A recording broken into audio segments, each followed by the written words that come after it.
Welcome to Spanify. Today, we'll learn the verb ir. It means to go, and it's one of the most important verbs in Spanish. You'll also learn how to use al and del. Let's begin. Today, we are going on a virtual walking tour through a vibrant, sun-drenched Spanish city. And to make things super easy for your brain to absorb, we're using a really colorful, visually coded style. Everything you need to know is going to be laid out so clearly. So take a deep breath, grab your favorite notebook and a pen, and get ready because I promise you, by the end of our time together today, you are going to be making complete, natural-sounding Spanish sentences with total confidence. All right, let's dive right into this. So here is our visual roadmap for today's journey. First up, we're going to meet the verb ir. Second, we'll hit navigating city places. Third, we'll tackle the rule of al. Fourth, making future travel plans. Fifth, the rule of del. And finally, number 6, we'll wrap it all up with a master cheat sheet review. All right, section 1. Meet the verb ir, the foundation of travel. Okay, so if you really want to explore a Spanish-speaking city, learning how to express the concept of going somewhere is literally your absolute baseline. The verb ir simply means to go. I mean, think about how often we use the word go in English, right? It's basically the engine that drives almost all of our daily conversations. Now, pay close attention here because I'm going to give you a golden rule. In Spanish, when two verbs come together, the second verb stays in its original, completely unchanged form. We call that the infinitive. So let's say you want to say, I need to go. You use necesito for I need, and then you just attach ir right to the end. Necesito ir. It is honestly that simple. Now, usually verbs follow these really nice, predictable patterns. But ir? Well, it's a bit of a rebel. It's an irregular verb, which means we kind of just have to memorize its forms. But don't worry, I have a fantastic memory trick for you. Do you notice the pattern here? Almost all of these forms start with the letter V. It's like a built-in cheat code. Let's practice saying these together. I'll say it, and I want you to repeat it out loud wherever you are. Okay, ready? For I go, we say voy. For you go, vas. For he or she goes, va. For we go, vamos. For you all go, which they use over in Spain, vais. And for they go, van. Beautifully done. Okay, quick self-correction test here. If voy is I go and vamos is we go, how do you say they go? That's right, van. Just remember that V pattern and you are literally golden. Moving right along to section 2, navigating the city places. Where to next? Okay, so now that we have our engine, our verb, we obviously need some destinations. Learning Spanish grammar is a lot like stepping out of your hotel into a really bustling local plaza. Here is your essential tourist vocabulary. These are the places you're going to walk past every single day. Let's read through these nice and slow. Again, I want you to repeat after me so we get that pronunciation right into your muscle memory. The restaurant, el restaurante. Try really rolling that R, restaurante. The school, la escuela. The house, la casa. The bank, el banco. The supermarket, el supermercado. The movie theater, el cine. Remember that C sounds like an S, so it's cine. The hospital, el hospital. In Spanish, that H is totally silent, so just drop it. And my absolute personal favorite, the bakery, la panaderia. Great job. Now, did you notice how some of these start with el and some start with la? Keep an eye on that because it's going to be absolutely crucial in just a minute. All right, time for a quick checkpoint. Adónde vas? This simply means where are you going? Adónde means to where, and vas, as we literally just learned, means you go. So I want you to visualize yourself stepping onto the cobblestone streets right now. If a friendly local comes up to you and asks, Adónde vas? What is the very first city landmark you are walking towards? Just keep that destination in the back of your mind as we move forward. Which brings us to section 3, the rule of L, merging words in the city. So this brings us to a massively important cultural grammar rule. In English, we tend to keep all our little words totally separate. But Spanish loves to flow smoothly. It's like music. So sometimes words just naturally merge together. Think of it like a little formula. Step 1, we start with the word a, which means to. Step 2, we add the word el, which is the masculine word for the. But Spanish speakers do not like that clunky pause between the a sound and the e sound. It just doesn't flow. So what happens? The letter E drops completely out of the picture. A plus L merges into a brand new, beautifully smooth little word, al. To really make this stick, let's contrast these two. Your English-speaking brain probably wants to say, I go to the restaurant, completely word for word, like, voy a el restaurante. You can hear how clunky and stuttery that sounds, right? But the correct, totally natural Spanish phrasing applies our new contraction. We say, voy al restaurante. Wow, it just flows so beautifully. So the big takeaway here is, whenever you are going to a singular masculine place, you absolutely must use al. Now, let's do a rapid-fire self-reflection quiz. Do we use all for every single place in the city? The answer is a resounding no way.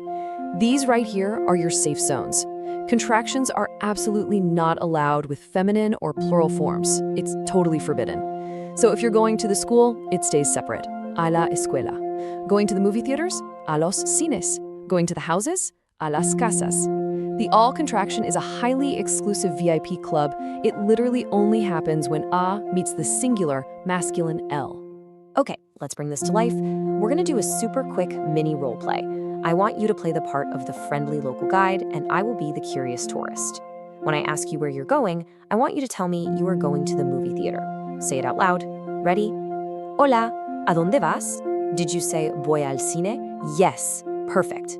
You confidently used the ir verb, and you beautifully executed that al contraction. You're doing absolutely amazing. Section 4, making future travel plans. Er plus a plus the infinitive. You know, as a traveler, you don't just walk around aimlessly all day.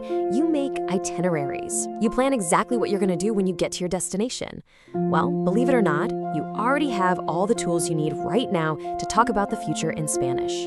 Think of this like a super simple recipe for building future tense sentences without having to memorize any complicated new verb endings. Step 1, take your conjugated form of ir, like voy or vamos. Step 2, add that little letter a. Step 3, add the action you want to do, leaving that verb completely unchanged in its infinitive form. That is literally it. Ir plus a plus an action. Boom, you're speaking in the future tense. Let's see this recipe in action. We can compare our English actions directly with Spanish. So I am going to study simply becomes voy a estudiar. We are going to eat becomes vamos a comer. They are going to travel becomes van a viajar. And here is a really, really cool cultural tip for you. Locals in Spanish-speaking countries use this specific going to structure all day long to discuss their daily plans. It is actually way more common in casual everyday street conversation than using the actual formal future tense. So mastering this simple formula instantly makes you sound so much more like a native.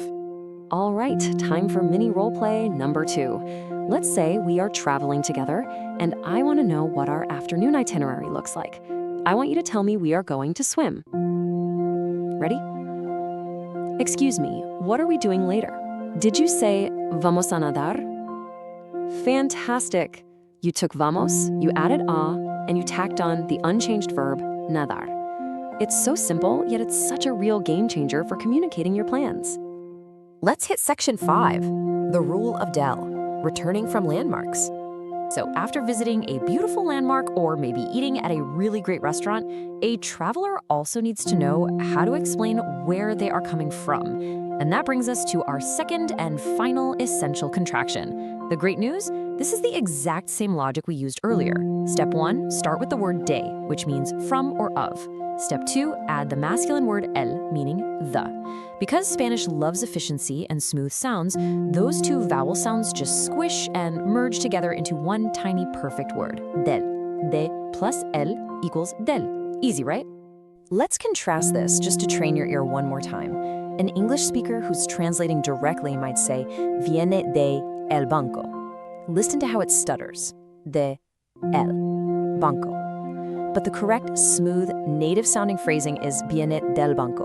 It's elegant, it flows, and honestly, it's just much easier to say quickly.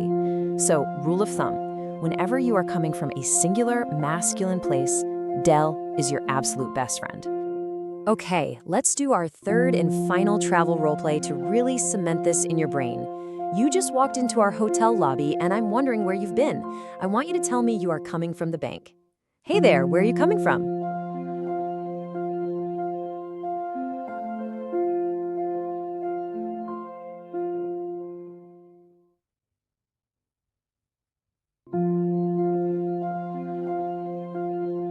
Vengo del banco. Yes. Excellent. You effortlessly used the del contraction in a completely practical, everyday travel scenario. See how natural that feels? Before we finish up, here is a vital summary checkpoint. Just like the al rule, the del rule has its safe zones. Contractions literally only happen with the singular masculine L. So if you are coming from the house, it is simply de la casa. From the parks, de los parques. From the cities, de las ciudades. The words stay completely separate. If you can just remember that contractions are an exclusive VIP club only for the word L, you will literally never make a mistake with this. And finally, Section 6, the Master Cheat Sheet Review, your complete travel map. Well, congratulations, we have officially reached the final destination of our roadmap for today. You have absorbed a massive amount of foundational grammar, and now it's time to tie it all neatly together with your Master Cheat Sheet. Let's trace our steps one last time just to lock it in. In the first column, we have our IR conjugations. Remember that magical V pattern? Voy, vas, va, vamos, vais, van. In the middle column, we've got your totally foolproof future formula.